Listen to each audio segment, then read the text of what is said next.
Has your child been bullied at school or anywhere else and you've struggled with how to respond and how to teach your child to respond? Were you bullied as a child and still triggered by these events, especially when confronted with a bullying situation? My guest is an expert on how to deal with bullies and how to help you manage your past experience with bullies. So don't go away. Welcome to the Fatherhood Challenge, a movement to awaken and inspire fathers everywhere to take great pride in their role and to challenge society to understand how important fathers are to the stability and culture of their family's environment. Now, here's your host, Jonathan Guerrero. Greetings, everyone. Thank you so much for joining me. My guest is 6th degree black belt Rich Grogan. Rich comes with over 40 years of martial arts experience, has spent the last 30 years of his life teaching, coaching, and educating kids and adults with the power of hope, courage, and confidence to believe in themselves, to overcome their fears, and to stand up to bullying and become bully-proof. Rich, thank you so much for being on the Fatherhood Challenge. Absolutely. Jonathan, thank you so very much for that wonderful intro. Got me all tongue-tied now. And for the opportunity to be on your show. Thank you. Okay, I got to ask, Rich, what is your favorite dad joke? It's probably my go-to, and it's the first joke that my oldest son, who's 22 now, when he was 4 years old, he told me. And that is, he says, "Dad, what cheese is not yours?"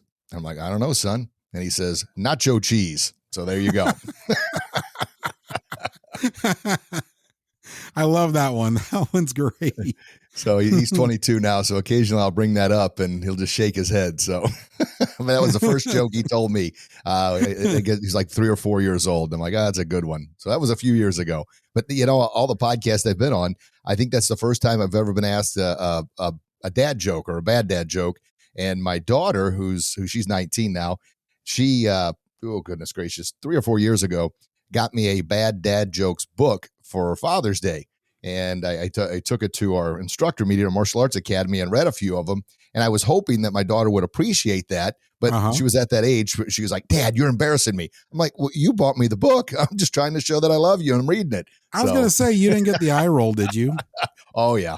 Dad. So, then you did it right. Yeah. Did it right. I'm reading through, and for the next couple meetings, I brought the book, and finally she's like, "Whatever." I said, "Well, sweetie, I'm honoring your gift. Come on now." All right. Well, Rich, what is the story behind why you put so much energy and work into speaking about bullying? What role did martial arts play in your mission? I was bullied as a kid, and a lot of kids were, and the biggest thing, and I wrote a book. It actually became a bestseller, and I'm honored for all the folks that bought the book, gave the reviews. It's called Becoming Bully-Proof. And the book is all about me as a 12-year-old meeting me 40 years later, and we go on a journey together where the older me is teaching the younger me everything I wish I would have known about standing up for myself, about believing in myself, and basically the hope that there is hope, there is tomorrow, there is a way to overcome this. And knowing what I went through, my whole goal was that other kids don't go through that. And what I was always looking for as a kid was that hero, that role model, that someone would help me understand me and help guide me through. Because oftentimes as a kid, you feel like you're the only one going through this. And I had my father was 101st Airborne in Vietnam there. So he was a veteran dad, and he became an over-the-road truck driver, and we grew up on a farm. So it was kind of the school of hard knocks growing up. It was almost like that Johnny Cash song, "A Boy Named Sue," could have easily been "A Boy Named Richie." So often, son, world's tough out there. You better toughen up or else. And but at the same time, I was raised, my mom and my grandma kind of raised me when Dad was gone. And they're all about having a, kind of a servient heart, a big heart, always, loving, caring, and not being respectful was on both sides.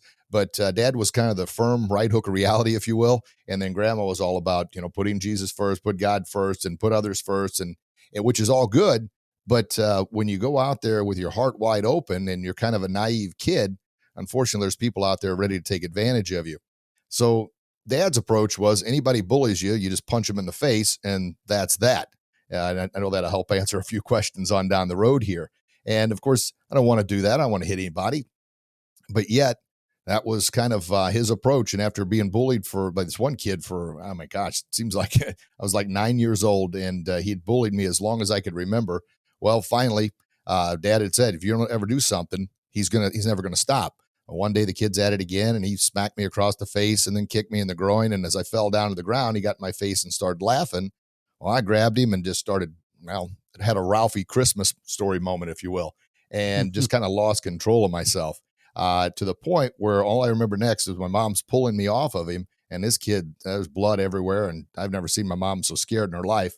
But all I could think of was how proud my dad was going to be. He was going to be, all right, finally, Richie, you stood up to this bully. You did what I told you to do. So regardless how much trouble I got in with my mom, and even though I didn't like seeing her scared like that, I couldn't think of anything but how proud my dad was going to be. Well, when Dad got home, he was not happy at all. And for the longest time, I couldn't understand. I'm like, Dad, I did exactly what you told me to do, but I really couldn't get a word in edgewise. He was just furious. You're going to pay for this kid's medical bills. Who do you think you are? You're a tough guy now, putting this kid in the hospital. And I'm like, what the heck? And I didn't mean to do that, but I just kind of lost control of myself. So that scared the daylights out of me. So I pack all that stuff in. I'm never going to lose control again because I don't want this to happen. But now I'm in a quandary here. What the heck do I do? If I fight, then I get in trouble. If I don't, then I'm being just kind of abused by it. And the thing is, when you walk around looking like a victim, you walk around looking lacking confidence, faith, hope, belief in yourself. It's almost like I often talk about sharks, and when they smell blood in the water, they attack. When bullies sense fear or panic or insecurity or lack of confidence or lack of self-hope, self-esteem, they attack. And so when you walk around looking like a victim, oftentimes you're going to be a victim. And then the worst thing happens. Not only are you being victimized by others, but then you start believing everything that they're saying about you in your own mind. So you start bullying yourself in your own mind.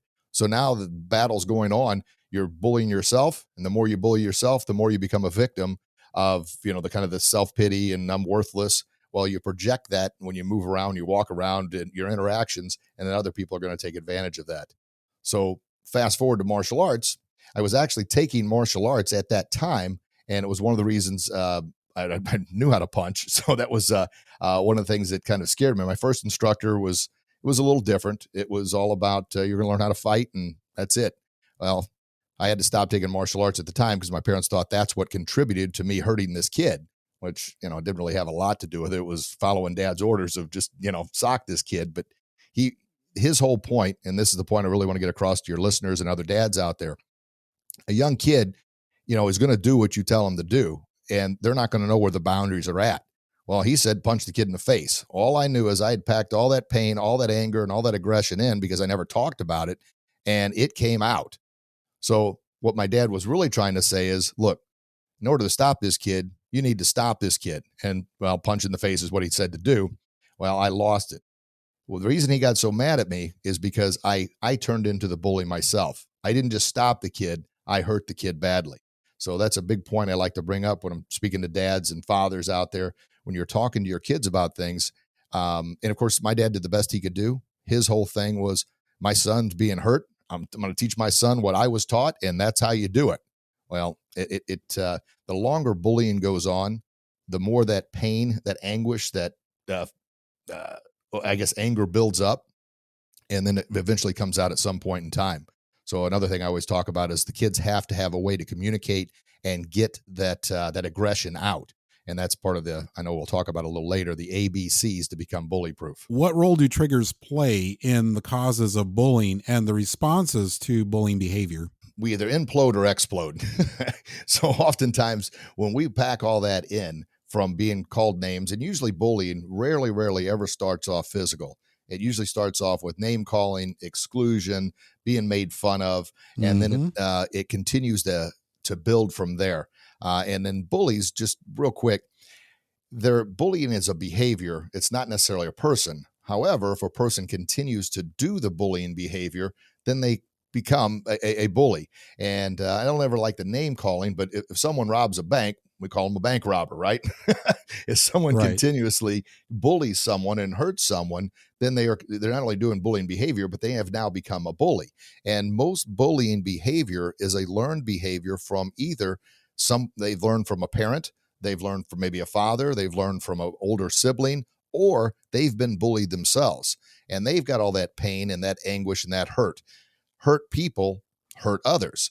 Healthy people, they don't hurt others. It's the people that are hurting that hurt others. But the triggers, what happens is just almost like Ralphie in the Christmas Story. At one point in time, it just snaps. And when it does, and we're all guilty of packing stuff in at certain different levels. Because I always say anytime we've ever had an explosion or we've had frustration kind of boil over, it's because we allowed it to build to that point. Now, that's not anybody's fault, but it's something the A in the ABCs to become bully-proof is awareness. Be aware of how much you're packing in. Be aware of how much anguish you have there, and then do what you can to get it out. And oftentimes, traffic, we sit in traffic a lot. We're kind of trapped in that metal coffin on the highway, and just all that anger and frustration builds up.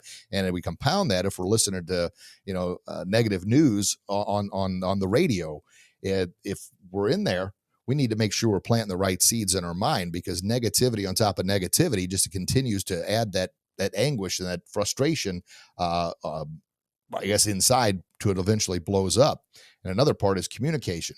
If we've got an issue or a problem with someone, instead of hoping the problem will just rectify itself and go away, we need to communicate clearly and confidently and talk about that. And that's a way of also getting that out. And then, of course, the best way to get it out is through physical exercise, getting out and going for a walk, going for a run, working out in the gym. Or I'm blessed because I've got the martial arts equipment. I can go out in the garage and hit and punch on that, which you let it out. And by letting it out, obviously the endorphin release in the brain, it's just, it's almost like that Zen feeling, that relaxation.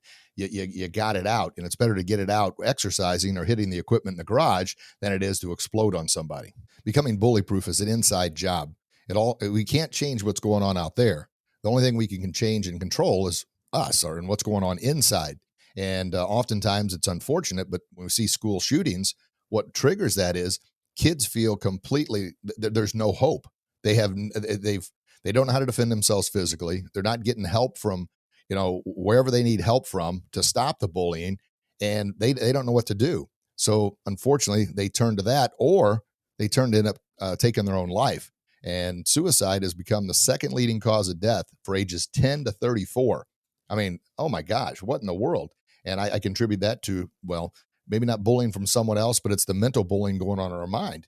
And that stuff, once again, is packed in. And when people feel hopeless, they don't feel there's anything worth living, then unfortunately they do horrible things. Hurt people hurt others, and they end up usually hurting themselves far worse.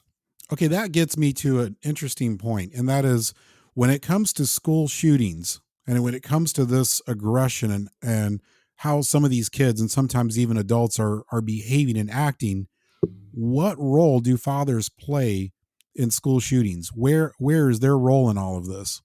Our kids, and when they become teenagers, they forget what great heroes dads are for a short bit of time, and then they remember again, just like when we were teenagers.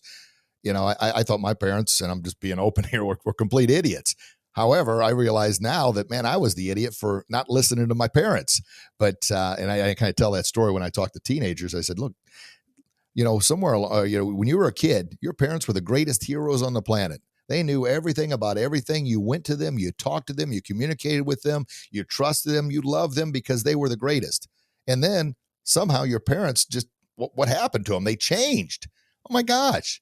And then as you get out of your teenage years, you get in your 20s, you realize, wait a minute, mom and dad are smart again? What the heck happened? They changed again? And I said, no, they never changed. You changed. I said, just like when I was a teenager, I changed. And my point of telling all of this and bringing it up is, dads, we've got to keep that communication chain and channel open with our kids at a young age. Share with them. And I'm not beating up my dad, but maybe do a little better job of telling a kid if they're being bullied to come to you and talk to you. I was afraid to go to my dad. And when he found out, that's when he told me, just punch a kid in the face, done, over with, because apparently that's what somebody had told him. Well, my kids, I've tried to tell them to handle it in a little different manner other than just getting physical with it. And that's kind of how we created the ABCs to become bully proof. But the communicating, if you can't talk and communicate to them about small problems, there's no way in heck they're going to believe, trust in you or feel comfortable coming to you to talk to you about teenage problems or as they get into adult problems. And that's when we know those problems are far stronger. And if they don't feel comfortable with the small problems, they're definitely not going to feel comfortable with the bigger problems. And the bigger problems are going to come. So those struggles and troubles are compounded because when I was a kid being bullied at school, all I knew is at 3:30 it was done. I didn't have to worry about it. I mean, if someone would call the house, I could have my mom answer the phone, and I didn't want to talk to the person. Well, nowadays, obviously, with social media and everybody's got a phone, that's when the fun really begins for the bullies, because no one's there to monitor what the heck they're doing. And another, I guess, a scary thing is, and we've all seen it on social media, people will say far worse things and uglier things behind a device than they ever would face to face. So back to answer that question, we've got to keep that communication chain open. We've got to talk to our kids. And if you've got a kid, like my son's 14 now, and he's a hockey goalie, and his birthday's in December of 08. So in the hockey world, that means he moves up to the next a U16, under 16. So he had practice the other day with the 16-year-olds, and he comes out of the locker room and he says, "Oh my gosh, Dad, those are men in there, and they all drive." So I bring that up because now I've got to have phase 2 of the talk with him. So that's a thing we can't avoid either, dads. We've got to make sure that, and Zig Ziglar would always say, look, you either tell your kids and teach them how you want them to know about the birds and the bees and about society and about women and about life, or you allow society to do it.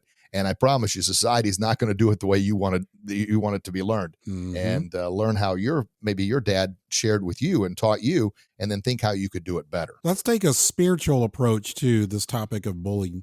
I can't tell you how many times I've heard Luke chapter 6, verse 29, which says, if someone slaps you on one cheek, offer the other cheek also. These are the words of Jesus.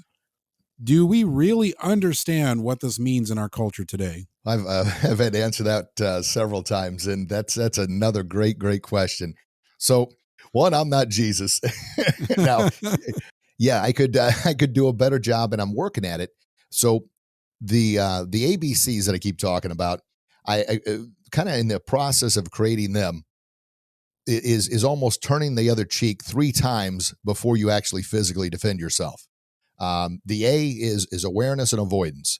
Being aware of what's going on around you, being aware of potentially dangerous situations or dangerous people or the bully. And I like to tell kids, look, I'm not ever saying you run from your problems, but there's no sense putting yourself in harm's way. If you know the bully sits at table 2 at lunch, sit at table 11 across the way, stay away from him. If you know the bully is always at this hallway at 2:00, I'm not saying run from your trouble, but just avoid it. The bully will find someone to bully. And maybe once you're bully proof and you're empowered, then you can help someone else. But we've got to take care of and make sure we can take care of ourselves first. It's kind of like we can't pour from an empty cup. We got to know how to defend ourselves and become bully proof before we can help someone else. So the A is awareness and avoidance. And it's also awareness and avoidance of negative self-talk and anything that could be bringing us down from our past, or maybe something happened yesterday or even last year and we're still dwelling on it. That's bullying ourselves.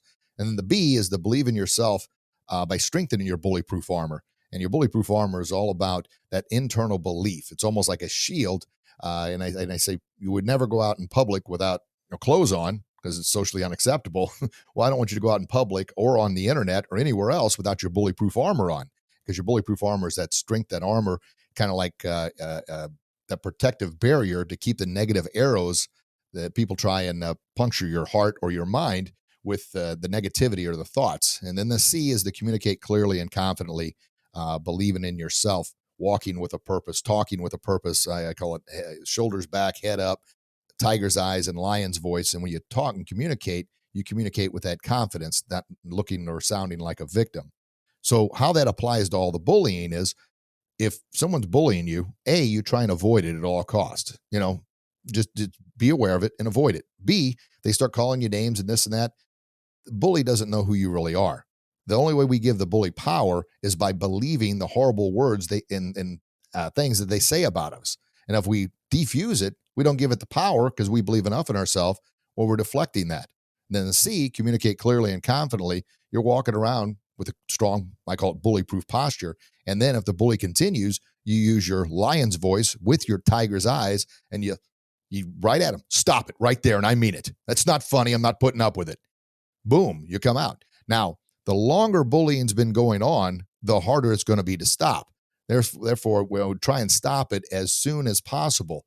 And dads, and even if some moms are listening as well in the car, that's why the communication is so key. Tell your kids, don't try and pretend it's never going to happen. Prepare your kids for that. Say, hey, you're going into fourth grade now. And I guess the worst bullying starts usually around fourth, fifth grade, and then sixth, seventh, and eighth grade. At middle school is the absolute worst because kids are going through hormonal changes and puberty. They're trying to figure out who the heck they are, and they're uncomfortable in their own skin and their own body. So they're feeling uncomfortable. So they're thinking in their mind, well, the way I can feel comfortable is if I put somebody else down. So I bring all that up because, folks, we need to tell our kids early on that you're going to have kids. They're going to try and bully you. Use the word. They're going to call you names. They're going to say this and that. Let them know early, and then kind of tell them if that, not if, but when that happens, come and talk to me about it. And we can work through this together, as opposed to just kind of hoping, turning your blind eye that maybe my kid won't be bullied. Now, don't do that, because it's going to happen. And when it does, it's probably been going on for a long, long time. Just like the bullying that happened to me had been going on forever. And I never said a thing about it because I was afraid to, because we didn't have that communication chain. So turning the cheek, essentially with the A, B, and C, you've done your absolute very best to avoid it, to believe in yourself, to block out the bad words, to communicate clearly and confidently with your voice. And if those three, turning the cheek 3 times essentially, don't work, by law, if someone puts their hands on your body, it is no longer bullying. It's now a crime. It's assault and battery. And by law, you have the right to physically protect yourself with enough force to stop the attack. Now, that doesn't mean you do what I did when I was younger and just beat the holy snot out of somebody. That's going too far. Now you have become the bully, and you have gone above and beyond. The technique I teach, called the D, is defend yourself. Defend yourself with the A, B, and C first. And if that person continues to physically attack you, I do what's called a palm strike, which is the palm heel of your hand, because we've all hammered on a desk before or smacked our hand down before. It's that harder part of your palm, and you put that right in the solar plexus. Now, the solar plexus is the part where the rib cage comes down, and we've all had the wind knocked out of us before. I call it the most effective non-lethal technique. It's actually the same thing I teach law enforcement, because if they're being attacked, I said, man, don't get your billy club out and do what you can not to tase the person, because if they're all jacked up on who knows what, that attack's not going to stop regardless of what you do to them. However, you take the air out of their lungs, and once again, we've all had the air knocked out of us before, well, you can't move. And it's, like I said, the most effective non-lethal technique, because within 15, 20 seconds, the person's gasping for air, but they never forget having the wind knocked out of them. So that's kind of my approach on that. And what I try and do is, one, I'm not Jesus. I'm working to be the best I can be. But I also like King David was a warrior. And I like to think he when he had enough, he had to fight. Samson was a warrior.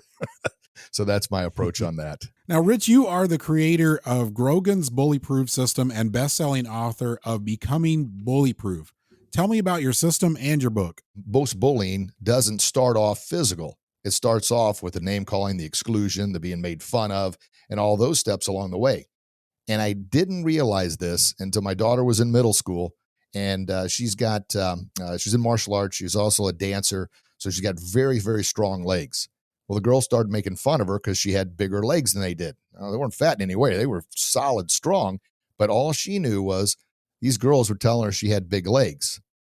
And they kind of mentally beat her down to the point where she wasn't eating, she was throwing up, and then my gosh, what the heck's going on? And of course, the first thought that pops in my head was, Madeline's defending herself against adults at the studio. What the heck? She's got all the tools and knowledge. And I was like, she can jump up and kick him in the face. And my wife says, is that what you really wanted to do? Now, of course, finding out your little princess is being bullied, first thought was absolutely yes.